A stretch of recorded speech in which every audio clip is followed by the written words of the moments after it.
ഇന്ത്യക്കെതിരെ ജിഹാദിന് ആഹ്വാനം ചെയ്യുന്നു ഭീകര സംഘടനയായ അൽ ഖ്വയ്ദ എന്നുള്ളതാണ്. ബിജേഷ് പുതുമന വിശദാംശം നൽകും. ബിജേഷ്, ഇതിപ്പോൾ അവരുടേതായിട്ട് വന്നൊരു വാർത്താക്കുറിപ്പിൽ Indian aggression on the land of Pakistan, അത് ഇന്ത്യ ഈ പാകിസ്ഥാനിലെ 6 അവിടുത്തെ മോസ്കുകളൊക്കെ കേന്ദ്രീകരിച്ച് നടത്തിയ ആക്രമണം എന്നുള്ള ദുരുദ്ദേശപരമായ തീർത്തും തെറ്റിദ്ധരിപ്പിക്കുന്ന സന്ദേശം നൽകിക്കൊണ്ട് ജിഹാദിന് ആഹ്വാനം ചെയ്യാണ്. അത് ജയിക്കും വരെ വിശ്രമമില്ല എന്നൊക്കെ പറഞ്ഞ് പൂർണ്ണമായും ലോകത്തെ തെറ്റിദ്ധരിപ്പിക്കുന്ന ഭീകര സംഘടനയാണ്. മറ്റൊന്നും പ്രതീക്ഷിക്കുന്നതിൽ അർത്ഥമില്ല. അപ്പോൾ അവരെന്താണ് ഈ ഘട്ടത്തിൽ പറയാൻ ശ്രമിക്കുന്നത്?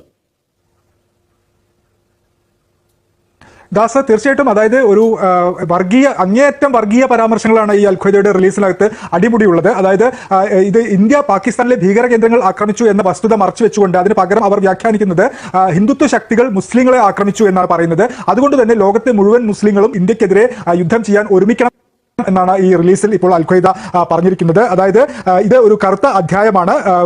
പാകിസ്ഥാനെതിരെ ഇന്ത്യ നടത്തിയ ആക്രമണം എന്ന് പറയുന്നത് അത് ആരാധനാലയങ്ങൾക്കടക്കം മുസ്ലിം വിഭാഗത്തിന് നേരെയുള്ള ആക്രമണമാണ്. അതുകൊണ്ട് തന്നെ അതിനെതിരെ ഒന്നിക്കാൻ എല്ലാവരും തയ്യാറാവണം, എല്ലാവർക്കും വേണ്ടി പ്രാർത്ഥിക്കണം തുടങ്ങി അങ്ങേയറ്റം വർഗീയത തുളുമ്പുന്ന പരാമർശങ്ങളാണ് ഇപ്പോൾ ഈ അൽ ഖ്വയ്ദയുടെ ഭാഗത്ത് നിന്ന് ഉണ്ടായിട്ടുള്ളത്. അൽ ഖ്വയ്ദ ഇന്ത്യ ഘടകമാണ് ഈ ഒരു പ്രസ്താവന പുറപ്പെടുവിച്ചിരിക്കുന്നത്. ഇംഗ്ലീഷിലും ഉറുദുവിലുമാണ് ഈ ഒരു സ്റ്റേറ്റ്മെന്റ്. അതായത് വളരെ വ്യക്തമാണ്, ഇത് കൃത്യമായി ഒരു മത വികാരം ഇളക്കിവിട്ട് രാജ്യത്തിനെതിരെ തിരിക്കുക, രാജ്യത്തെ മുസ്ലിങ്ങളെ അടക്കം തെറ്റിദ്ധരിപ്പിക്കുക, ലോകത്തെ മുസ്ലിങ്ങളെ മുഴുവൻ തെറ്റിദ്ധരിപ്പിക്കുക എന്ന കൃത്യമായ ഉദ്ദേശത്തോടെയാണ് ഇത്തരം ഒരു വാർത്താക്കുറിപ്പ് ഇറക്കിയിരിക്കുന്നത്. അങ്ങേയറ്റം വർഗീയമായ പരാമർശങ്ങളാണ് ഇതിനകത്തുള്ളത്. നേരത്തെ ദാസ് പറഞ്ഞതുപോലെ ഇതിലപ്പുറം ഒന്നും അൽ ഖ്വയ്ദ പോലെ ഒരു സംഘടനയിൽ നിന്ന് പ്രതീക്ഷിക്കാൻ വയ്യ. എങ്കിൽ പോലും ഇത്രയും സംഘർഷഭരിതമായി നിൽക്കുന്ന ഒരു അന്തരീക്ഷത്തിലാണ് ഇങ്ങനെ ഒരു പ്രകോപനം അൽ ഖ്വയ്ദയുടെ ഭാഗത്ത് നിന്ന് ഇപ്പോൾ ഉണ്ടായിരിക്കുന്നത്. ഇന്ത്യക്കെതിരെ ജിഹാദ് നടത്താനാണ് ഈ വാർത്താക്കുറിപ്പിലൂടെ അൽ ഖ്വയ്ദ ആഹ്വാനം ചെയ്യുന്നത്. എന്നുവെച്ചാൽ വിദേശ ഇതിപ്പോ മൗലാന മസൂദ് അസറിന് വേണ്ടിയും അതുപോലെ ഹഫീസ് സയ്യിദിനൊക്കെ വേണ്ടിയിട്ടാണല്ലോ ഇവരിത് പറയുന്നത്. ഇപ്പൊ നമുക്കറിയാം പാകിസ്ഥാൻ എങ്ങനെയാണ് ആളും അർത്ഥവും നൽകി ഇവരെയൊക്കെ പാർപ്പിച്ചിരിക്കുന്നത് എന്ന് നമുക്കറിയാം. അപ്പോൾ മസൂദ് അസർ തന്നെ സ്ഥിരീകരിച്ചു, അദ്ദേഹത്തിന്റെ കുടുംബാംഗങ്ങളടക്കം കൊല്ലപ്പെട്ടു. എന്ന് വെച്ചാൽ പാകിസ്ഥാനിൽ ഇന്ത്യ ലക്ഷ്യമിട്ട് ആക്രമിച്ചത് മുഴുവൻ ഒന്നുകിൽ അതിർത്തി കടന്നുള്ള ഭീകരവാദത്തിനുള്ള ആയുധ ഫാക്ടറികളാണ്, അല്ലെങ്കിൽ അവരുടെ പരിശീലന കേന്ദ്രങ്ങളാണ്, 100-ലേറെ ആളുകളെ പാർപ്പിക്കാവുന്ന തരത്തിലുള്ള അത്തരം ക്യാമ്പുകളാണ്. ഇതൊക്കെ തെരഞ്ഞുപിടിച്ച് ആക്രമിക്കുകയാണ് ഇന്ത്യ ചെയ്തത്. അപ്പോൾ നിശ്ചയമായിട്ടും അവർക്ക് അവരുടെ ആഗോളതലത്തിലെ നേതാക്കൾ അല്ലെങ്കിൽ മറ്റു പ്രതിനിധികൾ അവർക്ക് വേണ്ടി സംസാരിക്കുക സ്വാഭാവികമാണ്. അപ്പോൾ അതുകൊണ്ട് മൗലാന മസൂദ് അസറിന് വേണ്ടിയും ഹഫീസ് സയ്യിദിനൊക്കെ വേണ്ടിയിട്ടാണ് ഇപ്പോൾ അൽ ഖ്വയ്ദ ഈ ആഹ്വാനം നടത്തുന്നത്. വളരെ പ്രധാനപ്പെട്ട കാര്യമാണ്. ഇതിലെന്തായാലും ലോകത്ത് ഇതിന് പിന്തുണ ഉണ്ടാവില്ല എന്ന് പ്രതീക്ഷിക്കാം. ഇന്ത്യക്കെതിരായിട്ടുള്ള നീക്കങ്ങൾക്ക് ഇതിന്റെ അടിസ്ഥാനത്തിൽ പിന്തുണ ഉണ്ടാവില്ല എന്ന് പ്രതീക്ഷിക്കാം. കാരണം ഇന്ത്യക്ക് ലോകത്തിന് മുന്നിൽ പറയാൻ പറ്റിയിട്ടുണ്ട് എന്തുകൊണ്ട് ഈ ആക്രമണം നടത്തേണ്ടി വന്നു, എന്താണ് ഈ ആക്രമണം, ഈ ആക്രമണം വഴി ലക്ഷ്യമിട്ടതെന്താണ്, ഇന്ത്യ ടാർഗറ്റ് ചെയ്തെന്താണ്, അത് 100% സയന്റിഫിക് പ്രിസിഷനോട് കൂടിയിട്ട് ഇന്ത്യ അത് പൂർത്തിയാക്കിയത് എന്തുകൊണ്ടാണ്. പക്ഷേ അപ്പോഴും ഇവർ ഈ ശ്രമം തുടർന്നുകൊണ്ടിരിക്കും. അത് അതിനെ മറികടക്കാന്നുള്ളത് ഇന്ത്യൻ അധികാരികളുടെ നമ്മുടെ ആകെ വെല്ലുവിളിയാണ്, നമ്മുടെയൊക്കെ ഉറപ്പായും ചെയ്യേണ്ട കാര്യമാണ്. അങ്ങനെയല്ലേ സമീപിക്കേണ്ടത്? തീർച്ചയായിട്ടും അങ്ങനെ തന്നെ വേണം ഇതിനെ കാണാൻ. അതായത് അൽ ഖ്വയ്ദ എന്ന സംഘടനയിൽ നിന്ന് ഇതിലപ്പുറമൊന്നും പ്രതീക്ഷിക്കുന്നില്ല. അവർ കൃത്യമായി അവരുടെ അജണ്ട നടപ്പാക്കുന്നു. പാകിസ്ഥാന് വേണ്ടി പാക് സർക്കാരും ഈ ഭീകര സംഘടനകളും തമ്മിലുള്ള ഒരു ഇഴയെടുപ്പം കൂടുതൽ വ്യക്തമാക്കുന്നതാണ് ഇപ്പോൾ അൽ ഖ്വയ്ദയുടെ പ്രതികരണമൊക്കെ വന്നിട്ടുള്ളത്. അതുകൊണ്ട് തന്നെ നേരത്തെ ദാസ് പറഞ്ഞ പോലെ നമ്മൾ ചെയ്തത് എന്ന് പറഞ്ഞാൽ കൃത്യമായ ലക്ഷ്യം തെരഞ്ഞെടുത്തുകൊണ്ടുള്ള ആക്രമണമാണ്. അതിൽ ഒരു സിവിലിയന് പോലും പരിക്ക് പറ്റിയിട്ടില്ല, സിവിലിയന്മാരെ ലക്ഷ്യമിട്ടിട്ടില്ല, പാക് സൈനിക കേന്ദ്രങ്ങൾക്ക് നേരെയും ആക്രമണം നടത്തിയിട്ടില്ല. കൃത്യമായി ഭീകരരെ, അതിൽ ഈ ഹാഫിസ് സയ്യിദ് തന്നെ മസൂദ് അസർ തന്നെയാണ് പറഞ്ഞത് അദ്ദേഹത്തിന്റെ 10 കുടുംബാംഗങ്ങൾ കൊല്ലപ്പെട്ടു എന്ന്. മസൂദ് അസർ എന്ന് പറഞ്ഞാൽ ആഗോള ഭീകരനായി UN അടക്കം പ്രഖ്യാപിച്ചിട്ടുള്ള കൊടും ഭീകരനാണ്. അപ്പോൾ അങ്ങനെ ഒരാൾ പറയുന്നു സ്വന്തം കുടുംബാംഗങ്ങളടക്കം കൊല്ലപ്പെട്ടു. അപ്പോൾ ഇന്ത്യ ലക്ഷ്യം ഭീകരരെ മാത്രമാണ് എന്ന് അതിൽ നിന്ന് തന്നെ വ്യക്തമാണ്. മാത്രമല്ല ലഷ്കർ തൈബയുടെയും ജെയ്ഷെ മുഹമ്മദിന്റെയും ഹിസ്ബുൾ മുജാഹിദിന്റെയും ഒക്കെ കേന്ദ്രങ്ങൾ കൃത്യമായി തിരഞ്ഞെടുത്ത് അത് കൃത്യമായി ലോകത്തിന് മുന്നിൽ വിശദീകരിച്ചിട്ടുണ്ട്. എവിടെയൊക്കെയാണ് ആക്രമണം നടത്തിയത്, അവിടെ ആരൊക്കെയാണ്, ആരുടെയൊക്കെ ഒളിയിടങ്ങളാണ് അല്ലെങ്കിൽ ആരുടെയൊക്കെ ശക്തി കേന്ദ്രങ്ങളാണ് ഇത് എന്ന് കൃത്യമായി തന്നെ ലോകരാജ്യങ്ങൾക്ക് മുന്നിൽ വിശദീകരിച്ചിട്ടുണ്ട്. സാറ്റലൈറ്റ് തെളിവുകൾ അതിന് ഹാജരാക്കിയിട്ടുണ്ട്, സാറ്റലൈറ്റ് ചിത്രങ്ങളുണ്ട്, മറ്റ് വീഡിയോ ദൃശ്യങ്ങളുണ്ട്. ഇത്തരത്തിൽ വ്യക്തമായ തെളിവുകളോടെയാണ് ഇന്ത്യ പറയുന്നത് ഭീകരർക്കെതിരെ നടത്തിയ ആക്രമണമാണ് ഇത്, ഭീകരവാദം ഇല്ലാതാക്കാൻ വേണ്ടി നടത്തിയ ആക്രമണമാണ്. മാത്രമല്ല പാകിസ്ഥാൻ ഈ ഭീകരരെ സംരക്ഷിച്ചതുകൊണ്ടാണ്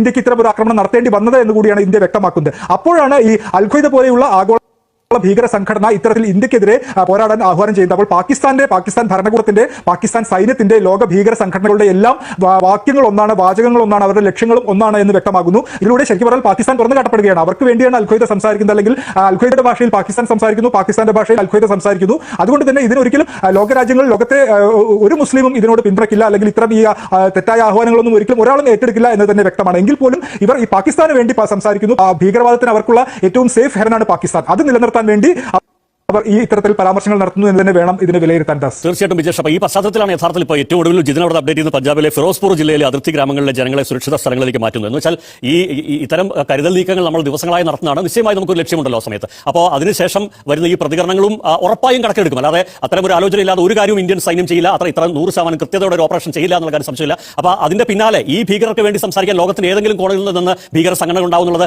ഇന്ത്യൻ ഏജൻസികൾക്ക് അറിയാം, ഇന്ത്യൻ സൈന്യത്തിന് അറിയാം. അതുകൊണ്ട് കണക്കെടുത്തായിരിക്കുമല്ലോ നിശ്ചയമായിട്ടും അതിർത്തി സംസ്ഥാനങ്ങളിലെ ഈ വലിയ തോതിലുള്ള നമ്മുടെ സന്നാഹങ്ങൾ, നമ്മുടെ പൗരന്മാരെ സുരക്ഷിതമാക്കാനുള്ള സന്നാഹങ്ങൾ അല്ലേ?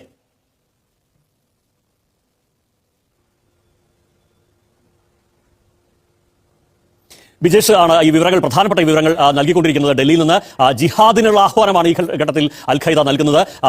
ഇത് എന്താണ്, വളരെ വർഗീയ പരാമർശങ്ങൾ അടങ്ങിയ ഒരു വാർത്താക്കുറിപ്പ് വഴി അവർ ഇതിനിതാ ഈ ജിഹാദ് എന്നത് ആത്യന്തിക ലക്ഷ്യമാണ്. ഇന്ത്യൻ സർക്കാർ ഇന്ന രീതിയിൽ ഒരു രാജ്യത്തിന് മേൽ ആക്രമണം നടത്തിയതാണ്. ഒരു രാജ്യത്തിന് മേൽ ആക്രമണമല്ല, അത് വളരെ കൃത്യമായി തന്നെ ലോകത്തിന് മുന്നിൽ വിശദീകരിക്കാൻ ഇന്ത്യക്ക് പറ്റിയിട്ടുണ്ട്. ഇന്ത്യ വർഷങ്ങളായി തന്നെ സ്പോട്ട് ചെയ്തിട്ടുള്ള ഭീകര താവളങ്ങളാണ്, ഭീകരരെ പരിശീലിപ്പിക്കുന്ന ഇടങ്ങളാണ്, ഭീകരരെ ക്യാമ്പ് ചെയ്യുന്ന ഇടങ്ങളാണ്. ആ മേഖലകളെ തെരഞ്ഞുപിടിച്ചുള്ള ആക്രമണമാണ്. അതിന് ദൃശ്യങ്ങളടക്കം ലോകത്തിന് മുന്നിലേക്ക് ഇന്ത്യ നൽകി കഴിഞ്ഞിട്ടുണ്ട്. അവിടെ ഒരു സിവിലിയന് പരിക്കില്ല. അവിടെ ഒരു പാകിസ്ഥാൻ സൈന്യത്തിന് നമുക്കറിയാം ഈ ഭീകരമായിട്ടുള്ള ബന്ധം അല്ലെങ്കിൽ ISI എത്രത്തോളം ഭീകര സംഘടനകളിൽ നിന്ന് സ്വാധീനിക്കപ്പെടുന്നത് അറിയാം. പക്ഷേ എങ്കിൽ പോലും ഒരു തരത്തിലും മിലിറ്ററി എസ്റ്റാബ്ലിഷ്മെന്റുകളെ ഒന്നും ബാധിക്കാതെയുള്ള ആക്രമണമാണ്. ഞാൻ വിജേഷ് ചോദിച്ചത് ഈ ഒരു പോയിന്റാണ്. അതായത് ഇത് നമ്മൾ കണക്കിലെടുക്കുന്നതാണ്. കാരണം ഇങ്ങനെയുള്ള തിരിച്ചടികളോ മുന്നറിയിപ്പുകളോ കലാപാഹനങ്ങളോ ഒക്കെ പ്രതീക്ഷ തന്നെ ആയിരിക്കുമല്ലോ ഇത്രയും വലിയൊരു ഓപ്പറേഷനിലേക്ക് ഇന്ത്യ പോയത്. അല്ലാതെ ഒന്നും ആലോചിക്കാതെ ഇന്ത്യൻ സൈന്യം അത് ചെയ്യില്ല. അപ്പോൾ അതിനനുസരിച്ച് ഇന്ത്യൻ ജനങ്ങളെ സുരക്ഷിതരാക്കാനുള്ള ശ്രമങ്ങളായിരിക്കുമല്ലോ ഇപ്പോൾ ഏറ്റവും കൂടുതൽ അപ്ഡേറ്റ് ചെയ്യപ്പെടുന്ന ഫിറോസ്പൂർ ജില്ലയിലടക്കം അതിർത്തി ജില്ലയിലെ ഗ്രാമങ്ങളെ ജനങ്ങളെ സുരക്ഷിത കേന്ദ്രങ്ങളിലേക്ക് മാറ്റുന്നത്. എന്ന് വെച്ചാൽ നമ്മളത് കരുതിയിരിക്കുക തന്നെയാണ്. അതിനനുസരിച്ചുള്ള എല്ലാ ജാഗ്രതയിലുമാണ് നമ്മുടെ ഏജൻസികൾ. തീർച്ചയായിട്ടും ദാസ്, അതായത് ഈ ഒരു ആസൂത്രണം, ഈ ഒരു ഓപ്പറേഷൻ സിന്ദൂർ ആസൂത്രണം ചെയ്തപ്പോൾ തന്നെ കൃത്യമായി അതിന് ഏതെല്ലാം രീതിയിൽ പാകിസ്ഥാന്റെ ഭാഗത്ത് നിന്ന് പ്രതികരണങ്ങൾ ഉണ്ടാവും, ഏതെല്ലാം രീതിയിലുള്ള പ്രകോപനങ്ങൾ ഉണ്ടാവും, പാകിസ്ഥാൻ മാത്രമല്ല പാകിസ്ഥാനെ പിന്തുണയ്ക്കുന്ന ഇത്തരം ശക്തികളുടെ ഭാഗത്ത് നിന്ന് എന്തെല്ലാം രീതികളിലുള്ള പ്രകോപനങ്ങൾ ഉണ്ടാവും എന്നെല്ലാം കൃത്യമായി തന്നെ ഇന്ത്യ വിലയിരുത്തിയിട്ടുണ്ട്. അതെല്ലാം കണക്കിലെടുത്തതിന് ശേഷമാണ് ഇത്തരത്തിലുള്ള ഓപ്പറേഷൻ നടപ്പിലാക്കിയത് എന്ന് വേണം മനസ്സിലാക്കാൻ. അതുകൊണ്ട് തന്നെയാണ് ഇപ്പോൾ അതിർത്തി സംസ്ഥാനങ്ങളിലെല്ലാം ഇത്രയും ജാഗ്രതാ നിർദ്ദേശങ്ങൾ നൽകിയിരിക്കുന്നത്. ഉറിയൊക്കെ നമ്മൾ കണ്ടു, 50 ബസ്സുകളാണ് അവിടെ തയ്യാറാക്കി നിർത്തിയിരിക്കുന്നത്. ഏത് സമയവും ആളുകളെ ഒഴിപ്പിക്കാൻ തയ്യാറായിട്ടാണ് നിൽക്കുന്നത്. അതോടൊപ്പം ഫയർഫോഴ്സ് ഉൾപ്പെടെയുള്ളവ സജ്ജമായി നിൽക്കുന്നു, NDRF ഉൾപ്പെടെ സജ്ജമായി നിൽക്കുന്നുണ്ട്. അതുപോലെ പഞ്ചാബിലും ഗുജറാത്തിലും രാജസ്ഥാനിലും ഒക്കെ പാകിസ്ഥാനുമായി അതിർത്തി പങ്കിടുന്ന എല്ലാ സംസ്ഥാനങ്ങളിലും അതീവ ജാഗ്രതാ നിർദ്ദേശമുണ്ട്. അവിടെയെല്ലാം ഏത് സമയത്തും ഒഴിപ്പിക്കലിന് വേണ്ടി നിൽക്കുന്നു. ഒഴിപ്പിക്കൽ മാത്രമല്ല, പാകിസ്ഥാന്റെ ഭാഗത്ത് നിന്ന് ഏതെങ്കിലും രീതിയിലുള്ള ഒരു സൈനികമായ ഒരു ആക്രമണം ഉണ്ടായാൽ അതിനെ പ്രതിരോധിക്കാനുള്ള എല്ലാ സംവിധാനങ്ങളും അവിടെ സജ്ജമാക്കിയിട്ടുണ്ട്. കരസേന, നാവികസേന, വ്യോമസേന എല്ലാം അതാത് സ്ഥലങ്ങളിൽ കൃത്യമായി തന്നെ നിലയുറപ്പിച്ചിട്ടുണ്ട്. ഇത്തരത്തിലുള്ള നീക്കങ്ങളാണ് ഇന്ത്യയുടെ ഭാഗത്തുണ്ടായത്. അതുപോലെ തന്നെ 24 മണിക്കൂർ പ്രവർത്തിക്കുന്ന കൺട്രോൾ റൂമുകൾ ജമ്മു കാശ്മീരിൽ തുറന്നിട്ടുണ്ട്. വ്യോമ പ്രതിരോധ സംവിധാനങ്ങളെല്ലാം സജ്ജമാക്കി വെച്ചിട്ടുണ്ട്. അപ്പോൾ പാകിസ്ഥാൻ തിരിച്ചടിക്കാനുള്ള സാധ്യതയുണ്ട്. അവരുടെ സ്വഭാവം വെച്ച് അവർ അനുഭവങ്ങളിൽ നിന്ന് പാഠം പഠിക്കാത്തവരാണ്. അതുകൊണ്ട് തന്നെ അവരുടെ ഭാഗത്ത് തിരിച്ചടിക്കാനുള്ള സാധ്യതയുണ്ട്. അത് മുന്നിൽ കണ്ട് തന്നെയാണ് ഇന്ത്യ മുന്നൊരുക്കം വളരെ കൃത്യമായി തന്നെ ഇന്ത്യൻ ഏജൻസികൾ, നമ്മുടെ സൈന്യം ഈ രാജ്യത്തിന് വേണ്ടി നടത്തുകയാണ്.